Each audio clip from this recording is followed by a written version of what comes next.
का पहला दिन देवराज नाम का चरित्र आता है। देवराज नाम के ब्राह्मण शंकर भगवान से पूछते हैं कि मैंने कौन सा पुण्य करा था जो मेरे मरने पर, मैं तो चोर हूं, मैंने चोरी करी, चोरी का धन लेकर जा रहा हूं, मैं देवराज ब्राह्मण चोरी का धन लेकर जा रहा हूं, चोरी कर कर जा रहा हूं, और चोरी का धन मेरे पास होने के बाद भी मेरे प्राण छूटते हैं और शंकर जी अपने कैलाश धाम दे देते हैं, ये पुण्याई कौन सी है? तो भगवान शंकर ने कहा तेरी एक पुण्याई है, तेरी बुजुर्ग माँ शिव जी के मंदिर में जाकर एक लोटा जल चढ़ाती थी, वो बुजुर्ग माँ का पुण्य तेरे काम आ गया और बेलपत्री के पेड़ के नीचे तेरे प्राण छूट गए और तुझे कैलाश धाम मिल गया। ये पुण्य हमारे काम आता है, ये सत्कर्म हमारे काम आता है। हम तुमसे कभी नहीं कहते कि तुम दिन भर मंदिर में बैठो, हम तुमसे कभी नहीं कहते कि दिन भर माला लेकर बैठे रहो। अपने बच्चों पर ध्यान दो, उसकी एजुकेशन पर ध्यान दो, अपने बच्चों की पढ़ाई पर ध्यान दो, अपनी दुकान पर ध्यान दो, अपने व्यापार पर ध्यान दो, अपनी नौकरी पर ध्यान दो। पर एक काम जरूर करो, ये सब कुछ करते हुए अपने बच्चों को संस्कारों में ढालो और रोज प्रतिदिन एक लोटा जल देवाधिदेव महादेव को जरूर समर्पित करो। काम करो, अपनी खेती पर काम करो, अपनी फसल लगाओ, धान लगाओ, मेहनत करो, सब कुछ तुम्हें करना, तो भजन के साथ में करो।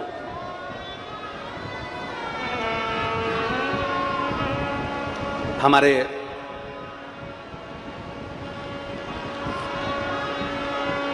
मध्य प्रदेश में एक स्थान है आगर मालवा, एक जिला है।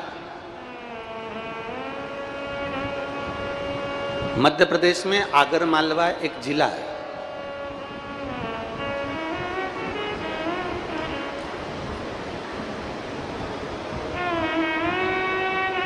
आगर मालवा में हम बहुत पहले, लगभग 18 साल 19 साल पहले एक कथा करने के लिए गए थे। आगर मालवा मध्य प्रदेश में जिला, और बहुत उस आगर मालवा में एक मेरे भोलेनाथ जी का पवित्र मंदिर है, बाबा बैजनाथ जी का।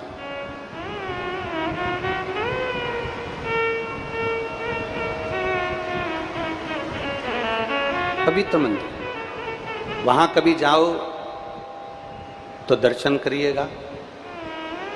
वहां का एक चरित्र बड़ा प्रसिद्ध है।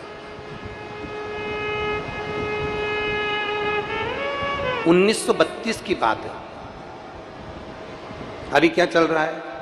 2024। अभी क्या चल रहा है? हम 24 में चल रहे हैं। और कथा कब की है? 1932।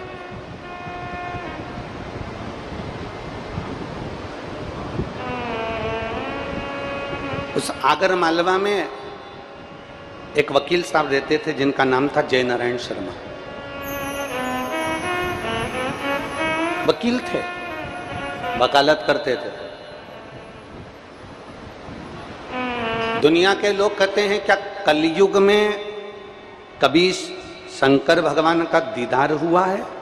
कभी कलयुग में शंकर भगवान की दर्शन हुए हैं?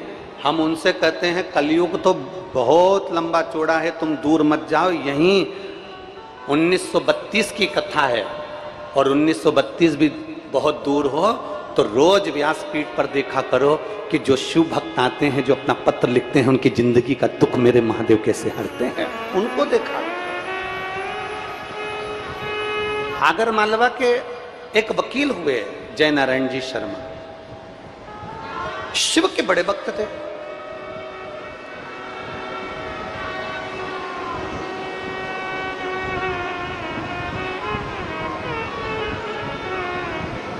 भगवान शंकर के बड़े उपासक।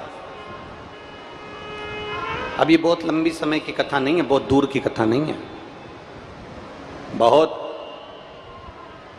2-5 हजार साल पुरानी कथा नहीं है, ये अभी की कथा 1932 की।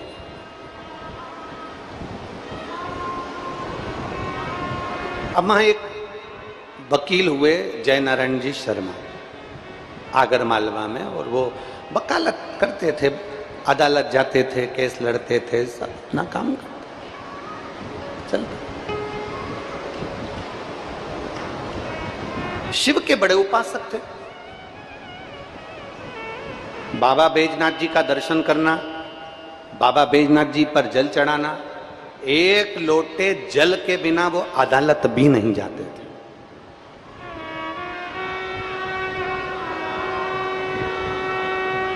और धन्य है आगर मालवा की वो पवित्र भूमि जिसमें मेरे बैजनाथ जी विराजमान है। जयनारायण शर्मा जी वकील साहब एक लोटा जल शिव जी को चढ़ाए बगैर कोर्ट नहीं जाते थे, अदालत नहीं जाते थे। पहले जाते थे, उनका नियम था, सबसे पहले घर से निकलते तो बैजनाथ जी जाते, बैजनाथ जी में एक लोटा जल चढ़ाते मंदिर में, और मंदिर में जल चढ़ाकर उनसे आराधना कर कर फिर वहीं की वहीं से अदालत निकल जाते, फिर अदालत चले। उनकी शिव भक्ति इतनी अटल थी कि कभी कभी वो शंकर भगवान की भक्ति में इतने रम जाते थे, इतने रम जाते थे कि उनको सुध भी नहीं रहती थी कि मैं कहां हूं, मैं किस जगह। पैसे से वकील थे,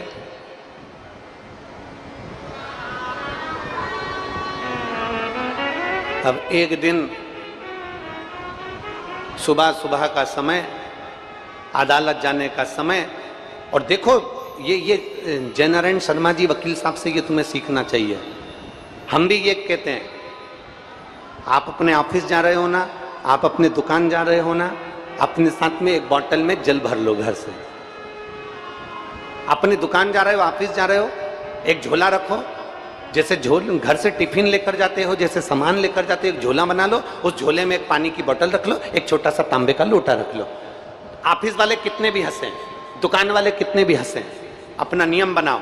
अगर तुम मंदिर जाना चालू करोगे, नियम बनाओगे, तो तुम्हें देखकर 10 लोग नियम बनाएंगे। एक पानी की बोतल रखो घर में से, एक छोटा सा तांबे का लोटा रख लिया, उसको रख लो, झोले में रख लो, बैग में रख लो, और छोटा बैग बड़ा बैग कैसा भी, इतनी सी भी पानी रखा ना, एक छोटी सी बोतल, आजकल तो जरा जरा सी बोतल आती है पानी की, उसको भर कर रख लिया, और उसमें अपने मंदिर, अपने ऑफिस जा रहे हो, दुकान जा रहे हो, काम में जा रहे हो, फैक्ट्री जा रहे हो, कहीं पर भी जा रहे हो, सबसे पहले ऑफिस जाते समय, कहीं पर जाते समय, पहले जो मंदिर पड़े उस मंदिर में रुककर अपना पानी निकाला, लोटे में डाला, शिव जी को चढ़ाया, आचमन करा, बाबा को प्रणाम करा, अपने ऑफिस, अपनी दुकान चल दिए, अपने कार्य से चल दिए। जयनारायण शर्मा जी वकील साहब का नियम था, अदालत में जाने से पहले शंकर के मंदिर में जल चढ़ाकर फिर वहीं से अपनी अदालत, अपना काम में लगे रहते थे। 1932 का चरित्र है। एक दिन जयनारायण वकील साहब शिव जी के मंदिर में जल चढ़ा रहे हैं, और जल चढ़ाते चढ़ाते चढ़ाते चढ़ाते चढ़ाते चढ़ाते उनका ध्यान भगवान शिव की भक्ति में, भगवान शंकर की अविरल भक्ति में इतना डूब गया कि वो जल का जो पात्र था वो धीरे धीरे जल चढ़ते चढ़ते चढ़ते चढ़ते चढ़ते चढ़ते फिर ओम नमः शिवाय, ओम नमः शिवाय, ओम नमः शिवाय, नमः शिवाय, ओम नमः शिवाय, पंचाक्षर मंत्र, षडाक्षर मंत्र, फिर भगवान की स्तुति, फिर जो उन्हें मंत्र आते थे वो बोलना चालू कर दिया, फिर उनका गुणगान करना चालू कर दिया, फिर नमामि शमीशान निर्वाण रूपम बोलना चालू कर दिया, फिर कहीं ना कहीं जो उनके मन में आता था लिंग अष्टाध्यायी अधिक सब उन्होंने वर्णन करना प्रारंभ कर दिया। सुबह 10 बजे, 11 कब बज गई, 12 कब बज गई, 1 कब बज गई, 2 कब बज गई, 3 कब बज गई, और 3 बजे उनको ध्यान में आया, अरे मैं तो अदालत जाना था, मैं भूल गया, अदालत मुझे जाना था, मैं भूल गया, और तुरंत उठाई साइकिल और अदालत के लिए भाग गया तुरंत। जो अदालत में पहुंचे उनको याद आया आज एक केस था, फरियादी ने केस लगाया था और आज का केस उसको जीतना था बेचारे को, और वो अदालत में कहीं वो हार न गया, उसकी पेशी ना हो जाए, आज उसकी सुनवाई ना हो जाए, अब मैं करूं तो करूं क्या, और दौड़ा सबसे पहले जज साहब के पास गया। जज साहब मस्तक पर त्रिपुंड, बिंदी, गले में रुद्राक्ष। जज साहब, जज ने पूछा जयनारायण जी क्या बात है, क्या हो गया?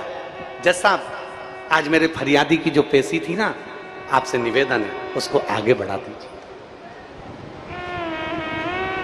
मेरे फरियादी की जो पेशी है उसको थोड़ा सा आगे बढ़ा दीजिए, मैं अगली पेशी कल की दे दो। जज साहब आज मैं लेट हो गया हूं।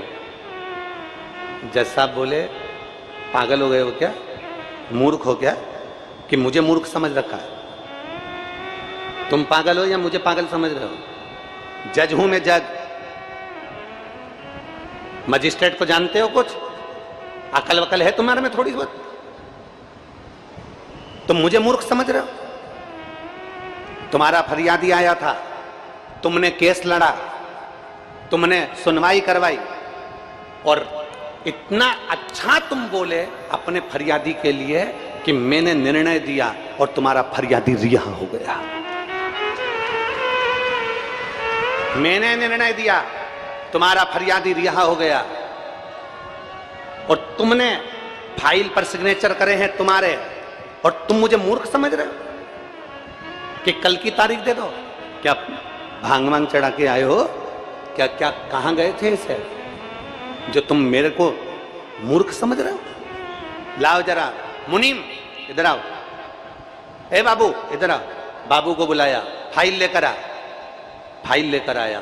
जो फाइल जय नारायण वकील को दिखाई, जय नारायण वकील ने देखा ये तो मेरे सिग्नेचर है, मेरे सिग्नेचर। जय नारायण वकील की आंख में से आंसू बहने लगा। जज साहब, आज तो मैं मंदिर में 3 बजे तक बैठा रहा, मेरी जगह पर मेरा वेदनाथ बाबा आकर सिग्नेचर कर कर चला गया। मेरी जगह पर मेरा भोलेनाथ आकर केस लड़कर चले गया। मेरी जगह पर मेरा शंभू आकर केस लड़कर चले गया। कभी मौका मिले तो आगर मालवा के अदालत में जाकर देखना, वहां पर आज भी जय नारायण शर्मा जी की मूर्ति रखी है, उनका फोटो लगा है, क्योंकि जय नारायण शर्मा का रूप रखकर शंकर भगवान आकर सिग्नेचर कर कर गए थे। आज भी वो फाइल आगर मालवा की अदालत में रखी गई है। कई वकील उसके फोटो खींच कर ले जाते हैं, कई लोग उसका फोटो खींच कर रखते हैं अपने पास में कि शंकर भगवान के भी सिग्नेचर का दर्शन होता है। दुनिया के लोग कहते हैं क्या शंकर आते हैं, दुनिया के लोग कहते हैं क्या शिव प्राप्त होते हैं। ब्रह्मा ब्रह्म लोक में रहते हैं, भगवान विष्णु वैकुंठ लोक में रहते हैं। मृत्यु लोक का अधिपति है देवाधिदेव महादेव। जिस दिन तुम दुख की घड़ी में होगे, तुम उसकी भक्ति में डूबे होगे, उस दिन वो तुम्हारे लिए सब कुछ करने के लिए तैयार बैठा।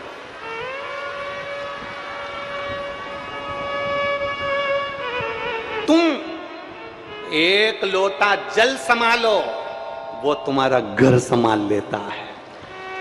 तुम एक लोटा जल संभालो, वो तुम्हारा दुकान संभाल लेता है। तुम एक लोटा जल संभालो, वो तुम्हारा व्यापार संभाल लेता है। तुम एक लोटा जल संभालो, वो तुम्हारी ड्यूटी संभाल लेता है। तुम सोचते हो नौकरी तुम कर रहे हो, नहीं। शंकर पर जल चढ़ाने वाला नौकरी नहीं करता, स्वयं शिव उसके अंदर विराजमान होकर नौकरी करते हैं। ये शिव तत्व की परिभाषा।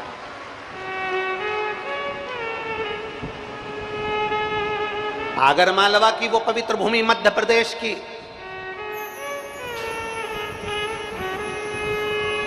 एक वकील के लिए मेरे शंकर भगवान अपना मंदिर छोड़कर अदालत पहुंच जाते हैं, खुद केस लड़ते हैं, सिग्नेचर भी कर कर आते हैं। जय नारायण का सिग्नेचर भी है।